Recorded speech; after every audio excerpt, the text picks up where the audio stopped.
Hi, I'm Renae Bluitt. I started my first business just 2 weeks after graduating college. Who are you? That's a question of life. There is a dream that we all have within us. I believe if that dream is given to you, then it's up to you to bring it forth into the world. As a coach and host, I support women like you to create the life and business of your dreams. Not being too committed to whatever destination you've set in your head, but being committed to the journey. Through conversations with influential entrepreneurs and thought leaders, we dive into the mindset, spiritual, and success principles needed to step into your power. I'm with you every step of the way. And just know that the beauty lies within the journey. You're watching The Journey with Blue. Hi, I'm Renae Bluitt, and welcome to The Journey with Blue, where I'm supporting you every step of the way to create the life and business of your dreams. Have you ever suffered with doubt or not believing in the purpose that was given to you? Well, today in my conversation with Renae Bluitt, we discuss what it takes for you to believe in your dreams and create massive results. Renae Bluitt spent years persistently promoting, investing, and producing her own documentary, She Did That, featuring Black female entrepreneurs such as Luvvie, Lisa Price, and so many others.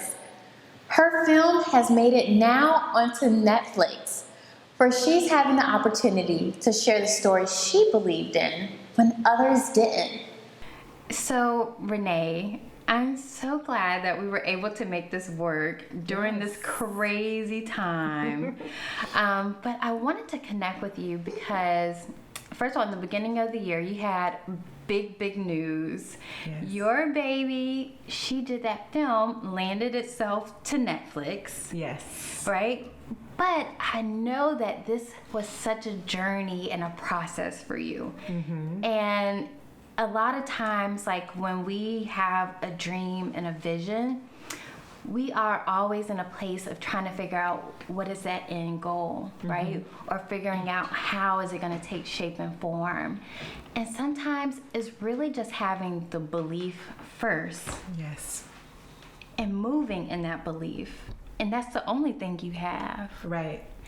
And that was what you did. You didn't have the answers. Absolutely not. You didn't know where it was going to land, and it landed somewhere great. But you knew that you had something. Yes. And you had to move. Mm-hmm. So tell me about that, because you started with your blog, and then you created the film. But give me the rundown. How did that even come to be?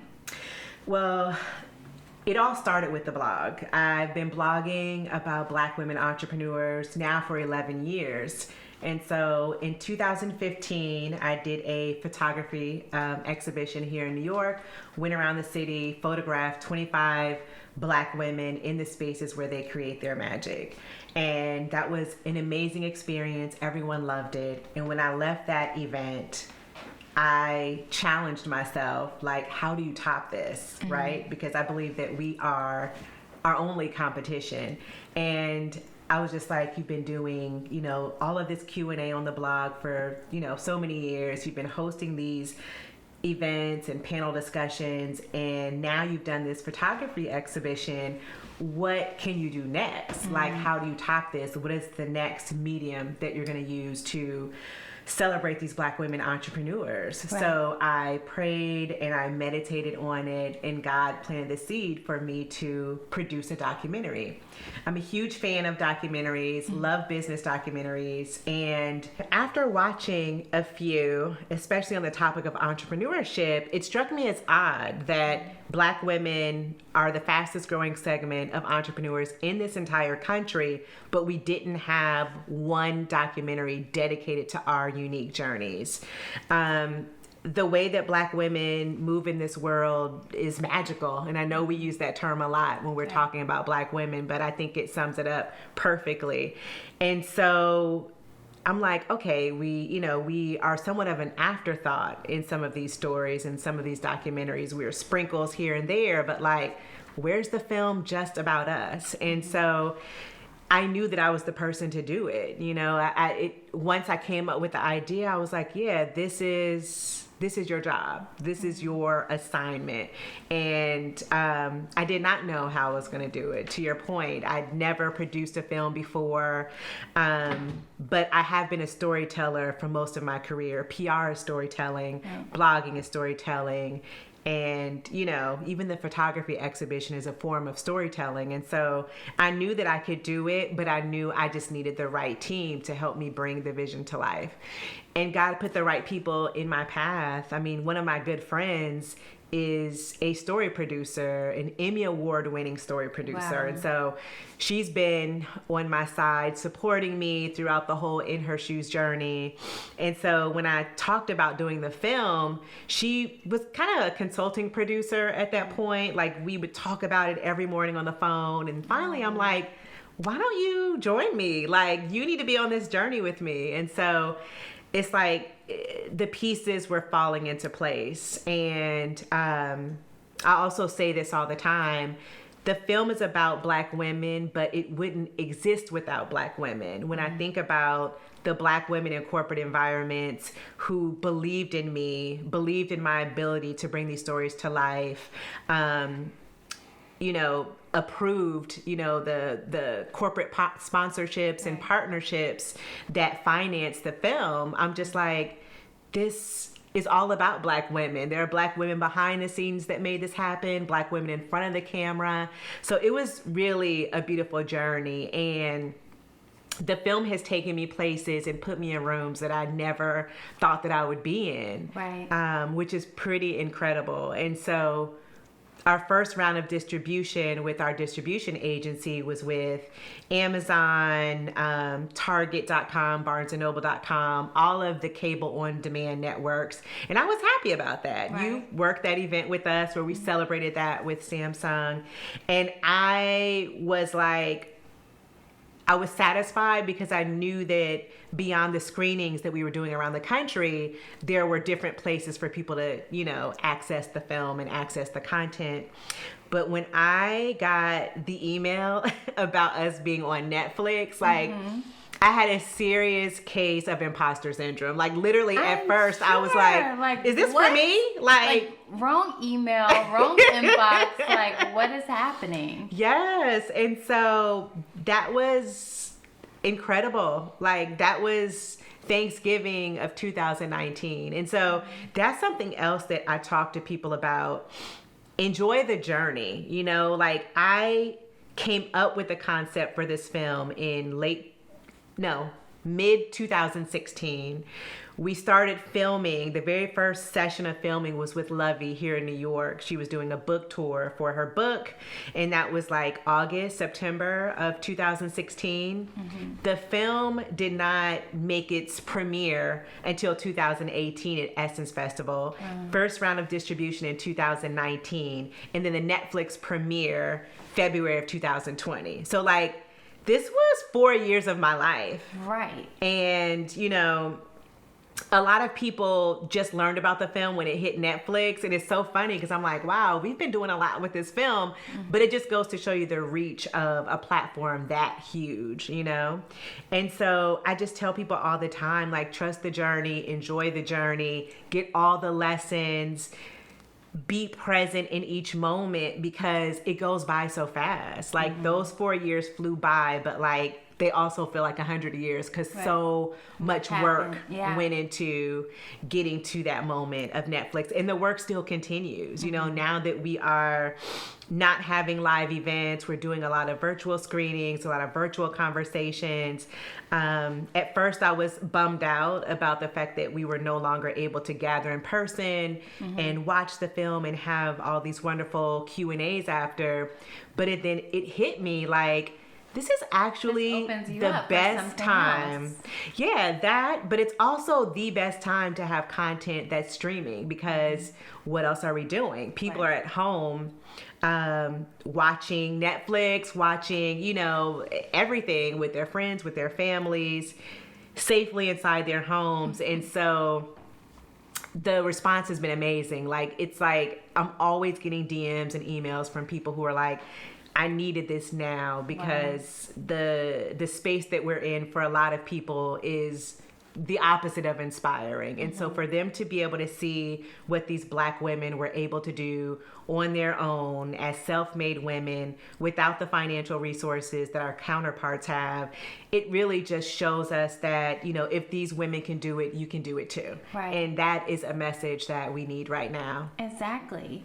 And I go back because it started with just this inkling of belief. Yes. This belief that you could, and that it was purpose for you to do it. Yes. Right? And so what made you believe? Because a lot of people say the prayers and have the visions and have the dream, but they don't move because of the lack of belief. And I know that's the key to everything. Right. So what was it that made you believe that I can actually do this? Because you, like you say, you've never produced before. No. You didn't have the money. No. You know, you don't. It was just an idea. Yeah.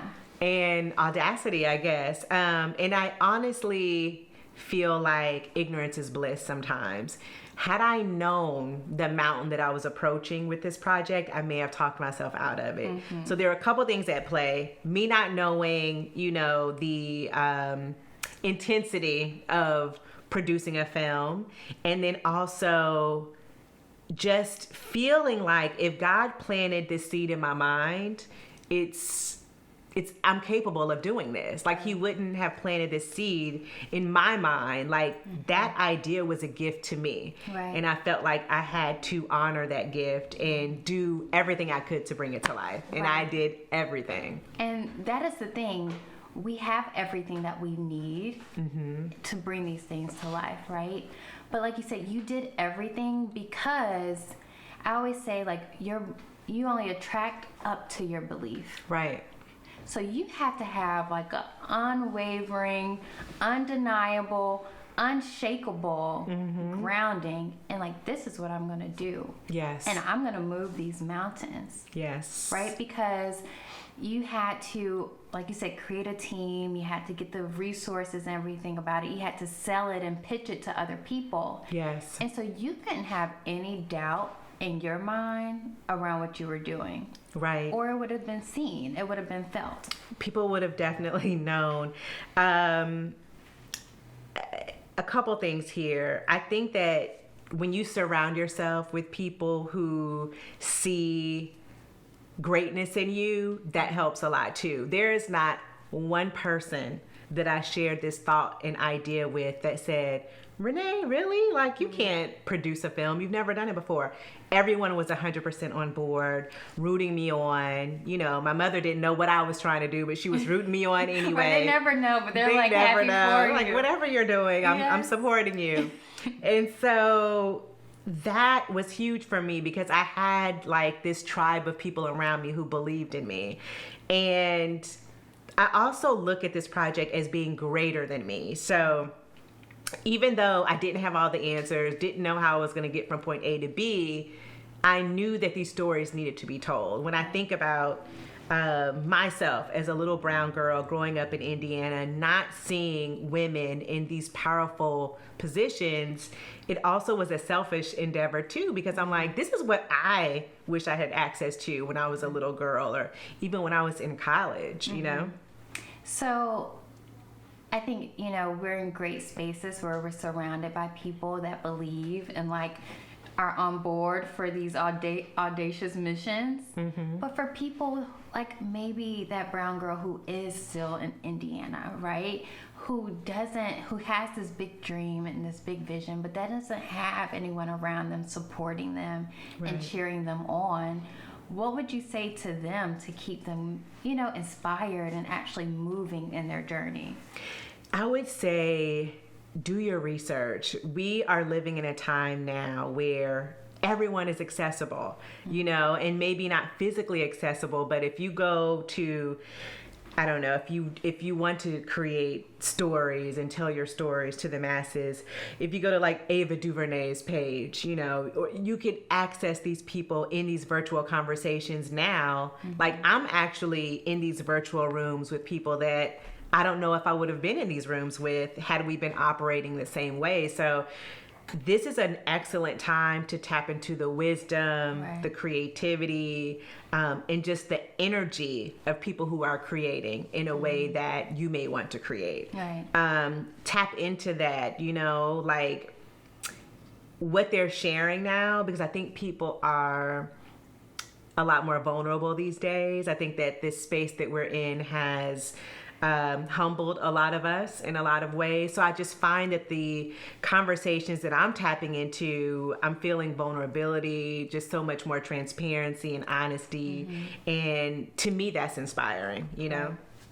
So, and I completely agree. And I think is having that, even when we don't have it around us, how do we create it, right? How do we create it in terms the belief in terms of surrounding ourselves with people and connecting with people, but also how do we create that belief from within? And I think that's something that's really important, because the thing is, there's no guarantees that you'll have a team cheering you on, Right. right? And it's still up to you to bring it forth. It's still up to you to step into, your purpose and bringing those dreams to life. And so that was a great situation, but that's just not always the case for everyone. It's true. And so I don't want people to think, well, I don't have a team, I can't move. No, like you move and the team will come and start to support you as you start building. Don't let that keep you in a place that that's lesser than you. Right. But I also know that there's times when all of us falter, right? I was saying the other day, I was like, man, I'm doing this, like I'm so excited about the show, but I had so many like negative thoughts that were coming up, right? And it was just like, this is bigger than you. Who do you think you are to create this? You can't, you don't look, whatever the case may be. You don't have the money, all of that stuff Right. starts to mount up. Right. But when was the time when you had that moment of like, I don't know, doubt of like, can I actually do this? Yeah. Those moments are real. And they still happen. They still happen. Yeah. I don't know if they'll ever stop happening. And I think that those moments are actually good for us, because it forces us to, kind of dig deeper into our belief in ourselves and our ability to, achieve this dream. Throughout the production of She Did That, there were absolutely times when I questioned, can I do that? Can I really do that? And I'm always very honest about, as a first-time filmmaker, when you think about budget for a project like that, you really never know. It's always more than Yeah, what it's you think always gonna way be. more. And so once we exhausted the funding that we had, we literally had to stop filming for like 3 or 4 months. I had to go back to the drawing board, look for additional brand partners, do a GoFundMe, which for me was like almost the kiss of death, because I was like, I don't want to beg for money. Like, It's a vulnerable place. to so ask for vulnerable. money. And it's interesting because I say this all the time. A lot of the topics that we unpack in the film were things that I dealt with in real time producing the film. We talk about women, Black women specifically, having this superwoman complex, not wanting to ask for help, feeling like it's a sign of weakness, or just thinking I can do it all myself. And so when I had to do the GoFundMe, that was like, I literally had to go to the world and ask for help. And there was a part of me that just felt like I shouldn't have to do that. Like, these stories are so powerful. I was starting to resent, like, why aren't more brands tapping into this and pouring into this? Like, I shouldn't have to be begging for money.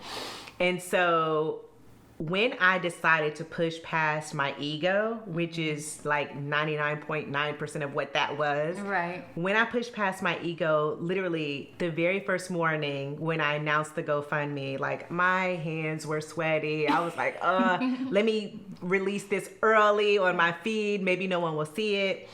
One of my friends and industry colleagues reached out to me like within minutes. And she was like, hey, I didn't know that you guys were still in production.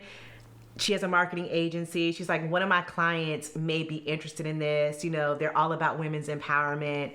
And within a couple of weeks, we had a deal where we exceeded the GoFundMe goal because of this brand. And so what that showed me was that God just needed me to be okay with asking for help and to trust that this is going to work out. You know, I feel like as soon as I let go of my ego, put that ask out, like it happened, like literally in less than 24 hours. And so that was a reminder for me that like, it's okay to ask for help. You cannot do it all. In fact, there is no one who is doing anything that's amazing who's doing it alone. That's just not even realistic. Right. And I love the fact, like you said, ask.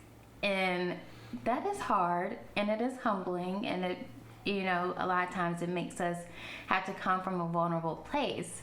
But if you don't ask, what I think is like, closed mouths don't get fed. Right. Right? And so there's so many times where I had to make ask after ask after ask. And I was even sharing before with my first business, when I was reaching out for PR, I didn't hear anything back from people, right? But every 3 months, every 4 months, I would still send them updates just to let them know what's going on. Yep. And a lot of times people get scared of silence.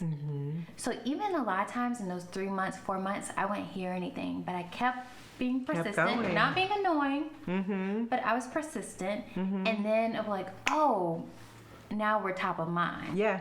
Now when that opportunity comes up, they're thinking about me. They're thinking about what we were creating. Right. And so a lot of times people get scared of silence, but I think that's where we should lean into. Yes. Right? We should understand that when it feels like nothing is moving, nothing's happening, that God is still working on our behalf, or whoever you believe in, whatever higher power you believe in that pushes you forward. Like, you don't have to feel it and see it all the time. You know, sometimes it's really just about having your head down, doing the work, and planting the seeds, and then seeing what blossoms later. And that's what I always say. I say, you have to believe it to see it. Yes. Not see it to believe it. Exactly. And that's where we get that wrong. People think you have to see it to believe it, but it's believe it to see it. And once you start with that belief and have that vision, then you can start creating. That's the power. Yep. And we even know biblically, like, if you have faith the size of a mustard seed. Yes. And we're like, what does that even mean? Right. But you had the faith to go for it, not knowing. Right. Probably scared.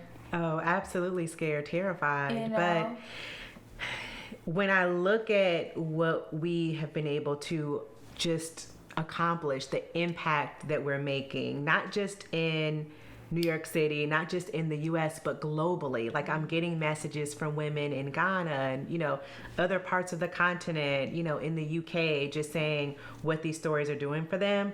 I am so grateful that I felt the fear and I did it anyway. And that's a great point, because we think about, okay, if we don't do this, it just impacts me. And then, I mean, that's a huge impact, right? It changes like your lifestyle, it changes, you know, how much money you're able to make, whatever the case may be.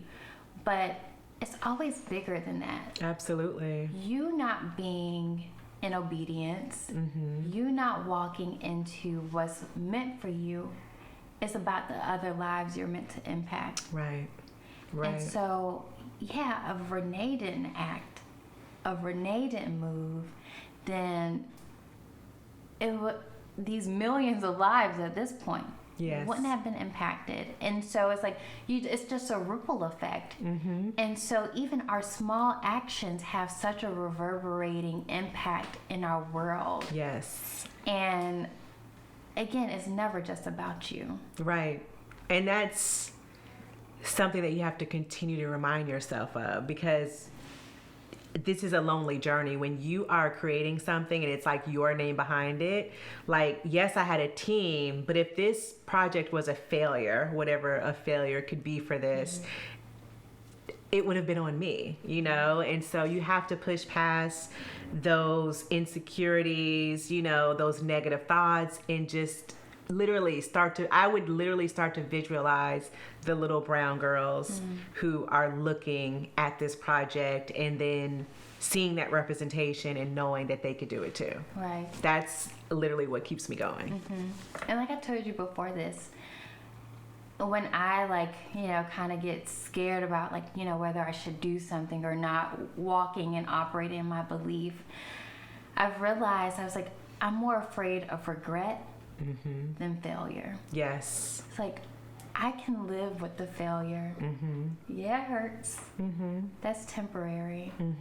But there's no way I can live life always second guessing. Right. Always thinking about where could I have been, what could I have done. Right. And so it's operating, again, in that belief, even when you don't know.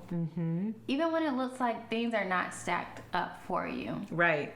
And so what will be your words of advice, your words of wisdom for anyone who is struggling? They have that vision, they have that dream, but their belief is wavering. My words would be to keep in mind, and this has been my personal experience, that whenever it feels like things are falling apart, they're really coming together. There were so many instances on this project where I just felt like, oh my gosh, like this is so far from what I had planned, for this particular shoot or, for this element.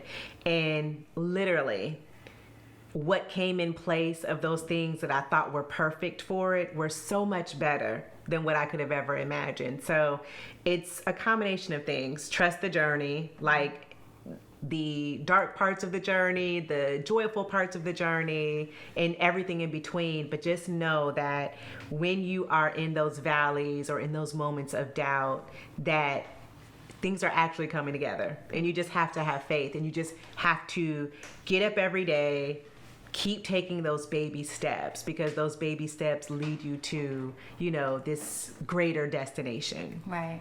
If it looks like it's falling apart, then it's usually falling together. Absolutely. Falling in place. And, belief is something that we all tussle with. Yes. But we know that if we step into this, that's where the greatness is. And so that is really my wish for people, is that nobody knows, no one has it all. And it all just starts with a level of belief. And Yes. if we lean into that, if we're obedient to that, then we get to step into the life that we're ultimately created to live. Absolutely. And so that's the hope, that's the prayer. I'm so glad that you leaned into your belief, Renae, and that it was unshakable, undeniable. Because again, that's the mojo, Yes. right? That Yes. is the secret sauce. So if we could bottle that and sell it, then we're all good. Girl, if we could bottle it and sell it, I'd be buying it too. I'm so glad you enjoyed this conversation. Make sure you're following along with the journey with Blue. I don't want you to miss out, so like and subscribe below to get more transformational conversations. Follow me on Instagram at @themichelleblue and head over to thejourneywithblue.com, where I'm giving you my free Taking the Leap ebook when you sign up for my Blue's Clues email newsletter. I look forward to supporting you in creating the life and business of your dreams. You're never alone in the journey. Until next time, Blue.